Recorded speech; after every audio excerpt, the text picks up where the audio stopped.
Hello guys, in this video we are going to discuss about Cannizzaro reaction.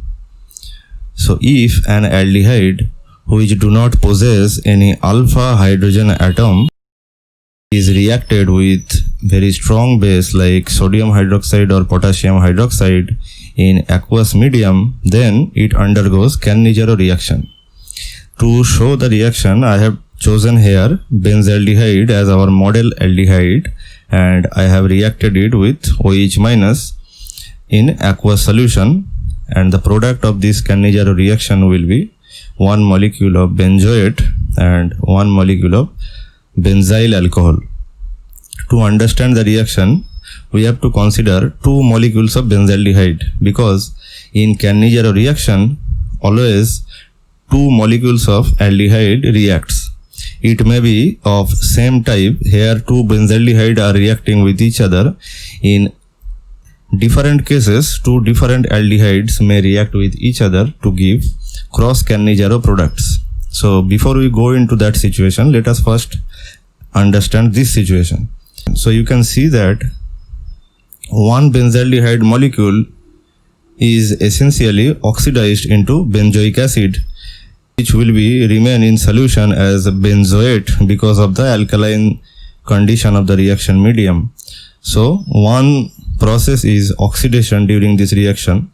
Another process is reduction. Here you can see that the other benzaldehyde molecule is undergoing a reduction process and thereby producing the benzyl alcohol. So the oxidation number in benzaldehyde is changing during the oxidation process, and here in carboxylate carbon atom the oxidation number is higher than the benzaldehyde carbon atom. And in the same way, after the reduction, this aldehyde carbon is basically reducing into this saturated CH2 group, and that's why this reaction is also called aldehyde disproportionation reaction. You have heard about the disproportionation reaction in inorganic chemistry during the redox reactions. So the same concept is applicable here also. So why the absence of alpha hydrogen atom is very important?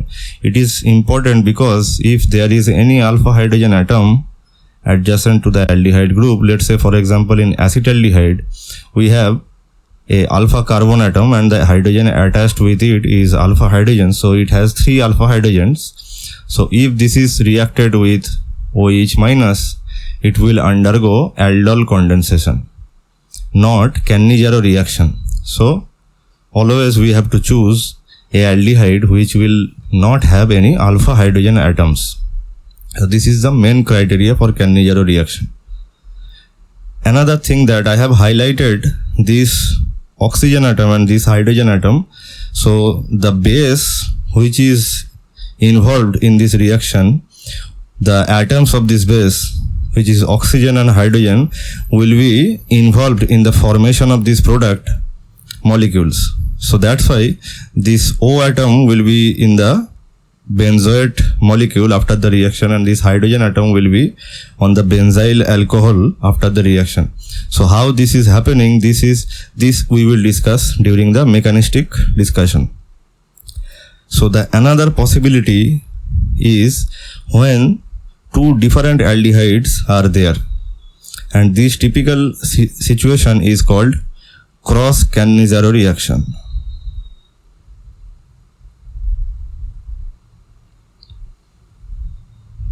Okay, so when 2 different aldehydes are there, obviously they should not have any alpha hydrogen atoms, and if they are treated with aqueous sodium hydroxide or potassium hydroxide solution, they will undergo Cannizzaro reaction. In this case it will be cross Cannizzaro reaction, and theoretically there can be 4 products molecule after the reaction is complete. But in reality these 2 aldehydes will always differ in terms of the electrophilicity of the carbonyl carbon atom. Either this carbonyl will have higher electrophilicity or this carbonyl will have higher electrophilicity, and based on that reason either this pair of product will be measured or this pair of product will be measured. We will discuss their formation during the mechanistic discussion. of Cannizzaro reaction. So let us go into the mechanism of Cannizzaro reaction.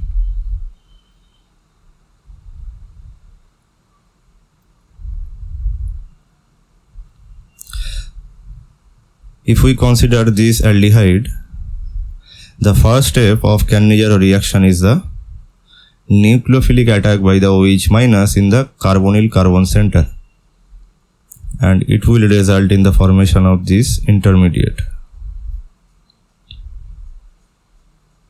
Now this attack will be obviously very fast, so the first step is first, and also this O minus can attack this carbon center and form a carbon oxygen double bond, and thereby this OH can leave as OH minus from this system, and we can get back our initial aldehyde.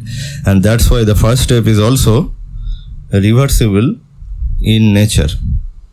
So it is also reversible. Now, after the formation of this species, if another aldehyde molecule comes closer to this species, then the same phenomena will happen. This O minus will form a carbon oxygen double bond, but this time not this OH minus will leave from the system. This time this hydrogen will leave from the system as H minus, and this will be transferred over this carbonyl center. So essentially there will be a hydride shift or hydride migration, and this will be obviously a irreversible pathway. Once the hydride is shifted, then there is no possibility that it can get back to the initial starting materials, right? So that's why it is irreversible in nature.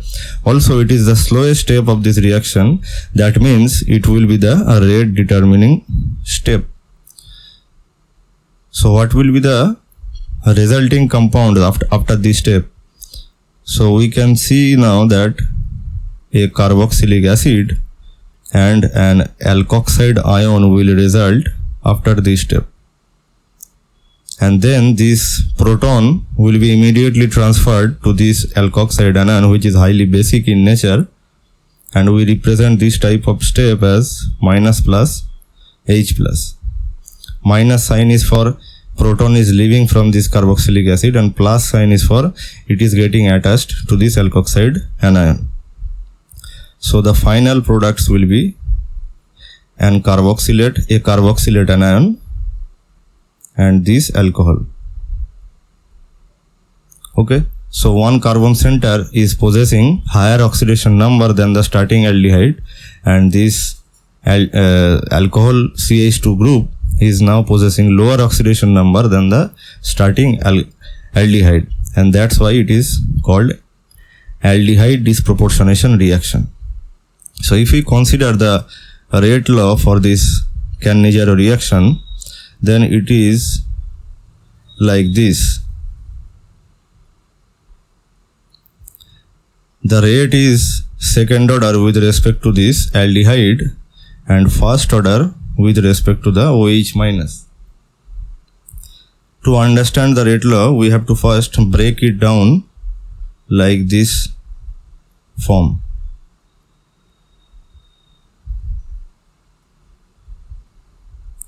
And now we will understand how this rate law is applicable to this reaction. So first let us consider these two terms. So these two terms suggest that OH minus and RCHO, that is the aldehyde, these two species are involved in the rate determining step. So this is the rate determining step, but here we can see that this species and one molecule of aldehyde are involved in the rate determining step. There is no OH minus and another aldehyde molecule. So this aldehyde molecule corresponds to this concentration term. So this term is explained, but these two terms cannot be explained. Look carefully that this species is formed from one molecule of aldehyde, one molecule of aldehyde and one OH minus. So its formation basically involves the reaction between these two species, and that's why its concentration will increase as these two are in higher concentration. So if these two species are in higher concentration, then the formation of this will be also in higher concentration, and that's why these two terms appear in the rate law, and that's why overall the rate law is like this. It is second order with respect to the aldehyde concentration and first order with respect to the OH minus. So now let us consider a cross Cannizzaro situation. Suppose we have these two aldehydes. One is para-nitrobenzaldehyde, another is normal benzaldehyde. So in benzaldehyde, since this aldehyde group possesses a minus R effect, it will pull the pi electron cloud from the benzene ring. So here this minus R effect will be 100% in action. But in this case, when nitro group is attached, nitro has also minus R effect along with this aldehyde group. So 100% minus R effect will not be the case for this aldehyde functional group. It will partially pull some pi electron cloud from this benzene ring, which makes this aldehyde center more electrophilic in nature. And this aldehyde center will be less electrophilic. So when these two compounds will be taken in a mixture and will be reacted with OH minus, then OH minus will be essentially attacking this carbonyl center than this carbonyl center. It will not attack the less electrophilic side, right? It will obviously react with the more electrophilic side, and the corresponding intermediate will form.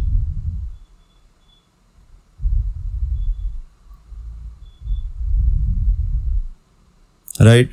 So all the para-nitrobenzaldehyde which is present in the reaction mixture, they will essentially at the first step will react with this OH minus, and all the para-nitrobenzaldehyde will be converted into this species. The remaining aldehyde will be the benzaldehyde, and this will then react with this intermediate.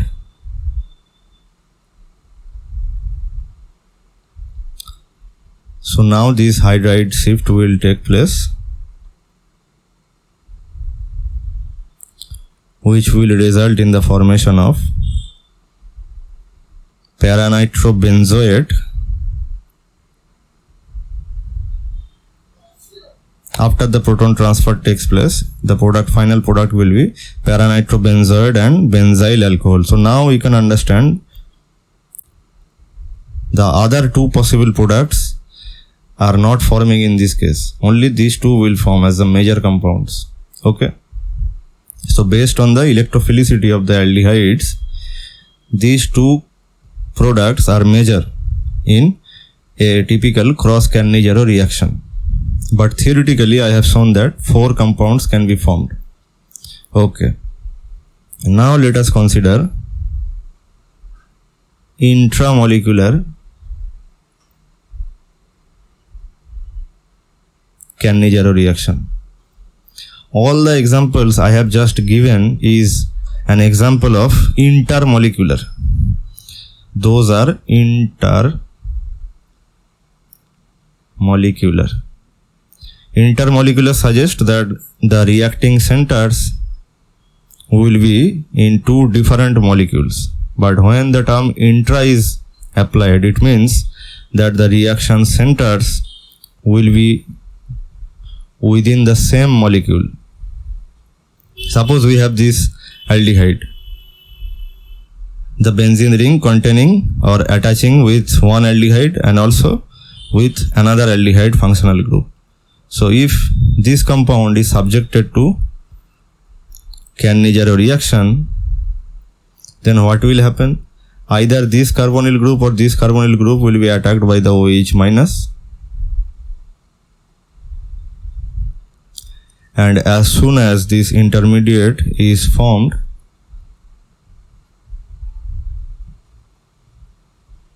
rapid hydride transfer will take place.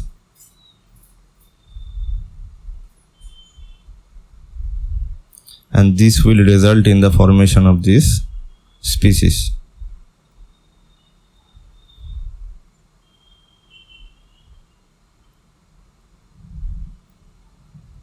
And then there will be a proton transfer.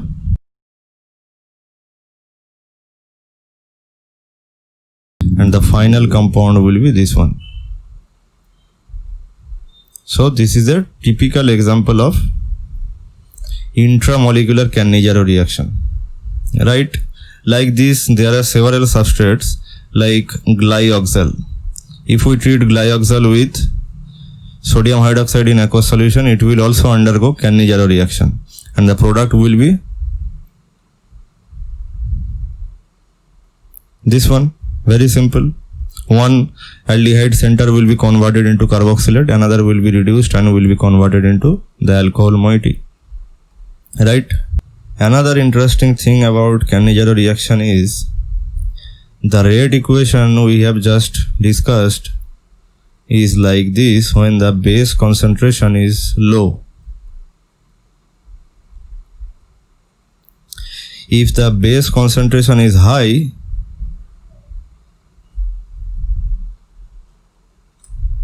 so this rate law is for when base is in low concentration. But when the base concentration is high, then the rate law will look like this. The rate will be of second order with respect to the concentration of the aldehyde molecule, and also it will be second order with respect to the concentration of OH minus. So this will be the case when base concentration is high. Why this is so? This is because after the formation of this intermediate, which is forming after the reaction between these two species, this is the first step. So this is forming, and then one molecule of aldehyde is reacting, and this gives the product. So this is the normal Cannizzaro situation.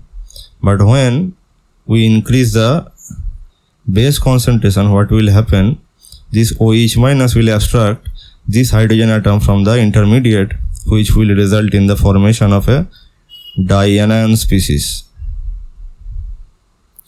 And now this dianion species will release a hydride which will be shifted over this carbonyl center. So this step will be the rate determining step now. In the previous case, this was the rate determining step. In this case, it will be the rate determining step. So now you can see that the first formation of this intermediate requires one RCHO, one OH minus. Then again, one OH minus is involved in the formation of this intermediate. So 2 OH minus, 1 RCHO. 2 OH minus is just satisfied. 1 RCHO is remaining. And this is the remaining RCHO. Okay. So the total rate expression is just explained. Okay. So this is very simple. And the hydride shift in this case will be very fast, because this intermediate is a dianion, so it will always try to attain monoanion state or neutral state. So that's why the hydride shift will be very fast in this case. So now let us consider some examples, and then I will finish the video.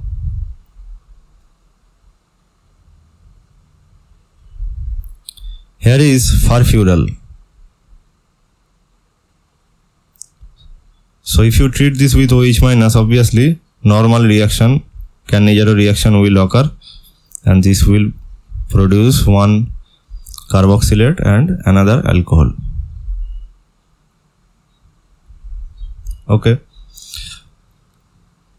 The second example is this compound when treated with OH minus, what will happen? So you can see that this CH group containing 2 chlorine atom. So in presence of OH minus, this center will be attacked by OH minus. One Cl will leave. This will produce this compound.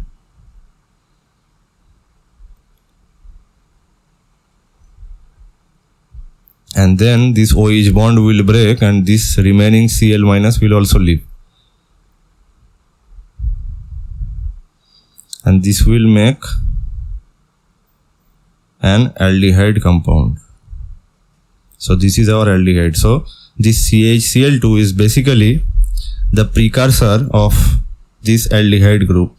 We can easily transfer any CHCl2 like moiety into aldehyde by simple treatment with OH minus, that is with treatment with sodium hydroxide or potassium hydroxide. So after the formation of this aldehyde, the medium contains OH minus. So this aldehyde center will be attacked by this OH minus and this intermediate will form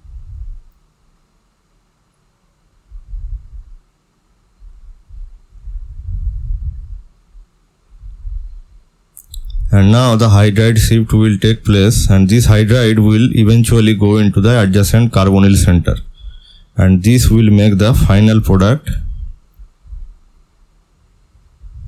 which is this one. Okay, so this is a very good example of Cannizzaro reaction. This molecule can also undergo Cannizzaro reaction. So here is one aldehyde group, so it will eventually undergo. So this was an example of intramolecular. In this case will be intermolecular. So the product will be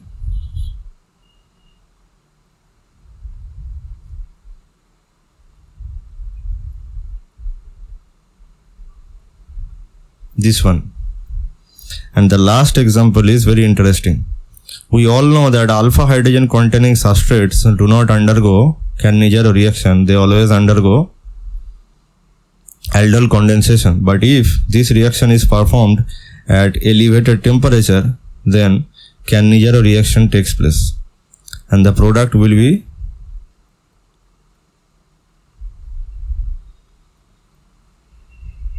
this one. One carboxylate and one molecule of aldehyde, one molecule of alcohol. I found this example in IL Finer organic chemistry book, so it may come into some competitive exams, so be careful with this compound. Okay, that's it. If you like this video, then please subscribe to this channel. See you in the next video. Thank you for watching.